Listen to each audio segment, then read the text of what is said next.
আপনাদের সামনে কিছু কথা বলার জন্য এসেছি, না বলে আর থাকতে পারলাম না। ভিডিওটা মনোযোগ দিয়ে শুনুন, দেখেন। কিছু সমাজের কথা এগুলো বলবো আমি। আমার ভিডিওতে বেশিরভাগই এগুলোই পাবে। তো কথা হলো এই যে সমাজ আমরা চলি, সমাজকে আমরা কোথা থেকে কোথায় নিয়ে যে দাঁড় করে দিয়েছি, তাই না? একজন ছেলের বুকে যদি দুটো তিনটে বা একটা মেয়ের বোঝ থাকে, তো তার জীবনটা কত সুখে। আল্লাহ নবী সাল্লাল্লাহু আলাইহি ওয়াসাল্লাম বলে গেছেন, যার ঘরে মেয়ে নাই তার জীবনে শান্তি নাই। যার একটা মেয়ে সে জান্নাত পাবে, যার দুটো মেয়ে সে জান্নাত পাবে, যার তিনটে মেয়ে সে আমি নবী আমার সঙ্গে জান্নাত পাবে। মেয়ের ব্যাপারে এতগুলো কথা বলে গেল প্রিয় নবী সাল্লাল্লাহু আলাইহি ওয়াসাল্লাম। ছেলের ব্যাপারে তো একবারও বললো না ভাই, ছেলের এত দাম কেন? আমিও একজন ছেলে, আমাকে আর প্রশ্ন করবে যে তুমিও তো একজন ছেলে। হ্যাঁ, সত্যি। তো বিষয়টা হচ্ছে এই নিয়ে যে একজন মেয়েকে, একটা বা দুটা বা তিনটা মেয়েকে আপনি যেরকম আপনার ছেলের পিছনে খরচ করছেন, লেখাপড়া ভালো আদব কায়দা শেখাচ্ছেন, সেরকম একজন মেয়ের বাবাও সে তিনটা মেয়ের পিছনে লেখাপড়া খরচা, আজকাল বাজারের কথা বলছি, এই তোমার ডিজিটাল মডেল মানে কলিযুগে, সেটাও চেষ্টা করছে মেয়ের বাবা যেন আমার মেয়ে আদব শিক্ষা, ভালো আচরণ, মানে যা লাগে সংসারিং করতে সবই শিক্ষা দেয় বাবা মা। তো একজন মেয়ের বিয়ে দিতে মেয়ের বাবা হ্যান্ডসাম খেয়ে যায়। কারণ সমাজে এত আমরা নিচে নেমেছি আজ মুসলমান কুলে জন্ম নিয়ে, যে মেয়েকে বাঁচানোই দায়। যার তিনজন মেয়ে হয়ে গেছে তাকে মরে যাওয়াই ভালো, বুঝছো? কারণ একজন ছেলের বাবা ছেলেকে মানুষ করলো 15 বছর, 16 বছর, 17 বছর, যেতে না যেতে তাকে বিদেশ পাঠিয়ে এটা ওটা নানান রকম কাজ করিয়ে কোনো রকমে শুধু একটু চারটা ইট খাড়ো করে বাড়িটা করবে, বাস হয়ে গেল। ওই চারটা ইটের বাড়িটা করতে তার দম ফেটে গেল। আর একজন মেয়ের বাবা ছোট্ট থেকে মেয়েটাকে লালন পালন করে চোখে চোখে রেখে, যেন মেয়েটা আমার কোনো বদ নজর না লাগে, যেন কোনো খারাপ কাজ না করে, সমাজে যেন আমার মাথাটা উঁচু রাখে, মেয়েও সেটা ভাবে চিনতে বাবার মাথার মানে মুখটা উজ্জ্বল রাখার জন্য, মান সম্মান উজ্জ্বল রাখার জন্য মেয়েও যথেষ্ট চেষ্টা করে চললো বাবা মার কথা শুনে। সেই মেয়েটার বিয়ে দিতে 2 লাখ 3 লাখ টাকা যৌতুক লাগে। আবার সেই মেয়েটাকে ঘুমাবার জন্য একটা খাট বিছানা লাগে। সেই মেয়েটাকে বিয়ে দিয়ে আবার শখের আলমারি দিতে হবে। সে রান্না করে খাবে, তার হাঁড়ি বাসন কিনে দিতে হবে। মানে তার সংসারে যা যাবতীয় জিনিস লাগবে সমস্ত কিছু মেয়ের বাবাকে বহন করতে হবে।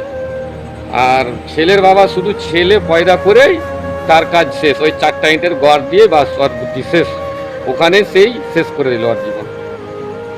সেই মেয়েটা এক হিসাবে যদি দেখা যায়, এই যে যুগে দেখছি যে বিয়ে দিয়ে 2 মাস 3 মাস হয় না, ছেলে ভিন্ন হয়ে গেল, বাবা মাকে ভাত দিচ্ছে না, তো দিবে কোথায় ভাই? তুমি তো আগেই তোমার ছেলেকে বিক্রি করে দিলে মেয়ের বাবার কাছে। তো মেয়ের বাবা যখন 5 লাখ 6 লাখ টাকা খরচা করে আপনার ছেলেকে কিনে নিয়েছে, আপনি কে ভাই আপনাকে খাবার খিলাবে? কি উদ্যোগে খাবার খিলাবে? আপনি যদি সত্যিকারই ছেলের বাবা হন, মেয়ের বাবার কাছ থেকে একটা সেন্টু গাঞ্জিও নেব না। আমি কথা বলছি, আমারও মেয়ে আছে, ছেলেও আছে।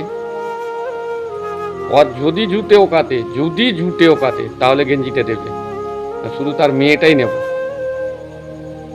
না। একটা অ্যাপাচি গাড়ি লাগবে, একটা ইংলিশ খাট লাগবে, শোকেস লাগবে, আলমারি লাগবে, ফ্রিজ লাগবে, মানে যাবতীয় তোমার যেটা তোমাকে করার দরকার। ছেলে মানুষ হয়ে দুটো একটা ছেলে মানুষ করে তুমি নিজে কামাই করে, দুজন কামাই করে পারোনি, একজন মেয়ের বাবা একাই কামাই করে এতগুলো করতে হবে। এটা কোথাকার সমাজ আমি কিছু ভেবে পাই না। আপনারা বলবেন কি? একটু একটু বললে আমার খুব ভালো হয়। ভিডিওটা না করে পারলাম না। কেন আজ সমাজে এরকম, কেন এরকম হচ্ছে ভাই?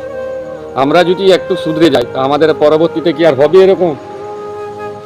আমরা যদি এখন ছেলেদের যৌতুক না নিই, তাহলে কি মেয়েরা আগে বেড়ে আমাদের নাতি পোতারা তারা কি যৌতুক নেবে? আমরা যদি এখন যৌতুকটাকে বন্ধ করে দিই, আগে গিয়ে যৌতুকটা বন্ধ হবে না? দেখো, আমার দাদা পরদাদারা যদি 10 টাকা নিয়েছে, সেই জায়গাটায় দাঁড়িয়ে গেছে আজকে লক্ষ টাকা। লক্ষ টাকা তো না, 4 লাখ 5 লাখ টাকা, কত গুণা বেড়েছে। এবার আমাদের নাতি পোতার যুগে গিয়ে কত টাকা দাঁড়াবে? তারা কোটি কোটি টাকাতে পড়ে যাবে। তো ভাই, আজকে ইনকাম করতে মানুষের দেখছো সারা রাত জেগে কাজ করছি, পয়সা কি জিনিস কামাতে খুব কষ্ট হয় ভাই। আর আমরা মেয়ের বাবার কাছ থেকে গিয়ে খপ করে একদম তুলে নিয়ে চলে আসি, মনে হচ্ছে বাবার সম্পত্তি আমি রেখেছি। হ্যাঁ, আমার কথাগুলো শুনতে খারাপ লাগছে, কিন্তু আমার কথাগুলো সেরকমই বাস্তবিক। কেন ভাই? তুমি নিজে কামাচ্ছ, তোমার ছেলে কামাচ্ছে, এতগুলো জিনিস যে তোমার প্রয়োজন বাড়িতে, তুমি নিজে কিনবা না? আর নিজেও যদি নাই কিনবা পারবো, তাহলে আমি অতগুলো শখ বাজায় কেন করতে যাব? আমার ইংলিশ খাট কি প্রয়োজন? শখের আলমারি কি প্রয়োজন? যদি না কিনতে পারি তাহলে আমার কোনো প্রয়োজন নাই, আর যদি কিনতে পারি তাহলে আমার প্রয়োজন। আমার প্রয়োজন বলতে আমাকে কিনতে হবে, আমার প্রয়োজন। কেন মেয়ের বাবার যে একদম গলা টিপে দিতে হবে, না দিলে মেয়েকে অশান্তি, মেয়েকে এই করা। কত পরিবারে গিয়ে, কত সমাজে গিয়ে দেখছি মেয়ে বাবার কষ্ট দেখে না পেরে নিজের জীবন নিজে দিয়ে চলে যাচ্ছে। এই পাপগুলো ভাই কাউকে ছাড়বে না, বুঝছো? ভেবে চিনতে চলো ভাই, সমাজকে ঠিক করো, সমাজকে গড়ে তুলো, যৌতুক থেকে বেঁচে থাকো, আল্লাহ নবীর আদর্শ মেনে চলো। গুনাহ তো করে যাচ্ছ, 5 ওয়াক্ত নামাজ তো পড়া কেউ হচ্ছে না, কেউ পড়ছে কেউ পড়ে না। আমরা নেশা ভক্ত হয়ে যাচ্ছি দিনের দিন, নামাজ রোজা নাই। আমাদের মানে মুসলমান ধর্মটা আস্তে আস্তে নিচে চলে যাচ্ছে ভাই। আমরাকে ঠিক হতে হবে, আমাদেরকে সমাজ ঠিক করতে হবে, সমাজে বা পরিবারকে, সবকে, পরিবেশকে আমাদেরকে ঠিক করে চলতে হবে, দেশকে, বুঝছো ভাই? তো কথার মধ্যে যদি কিছু ভুল বলে থাকি ভাই, তো ছোটো ভাই মনে করে, ছেলে মনে করে ক্ষমা করে দিও। মনের রাগে কথাটা বললো ভাই, রাগ মানে হারাম। তো মনে রাগ অতটুকু নাই, সমাজে হচ্ছে বলে আমি বললাম। আপনাদের যদি খারাপ লাগে অবশ্যই ক্ষমা করে দিও। আল্লাহ হাফিজ।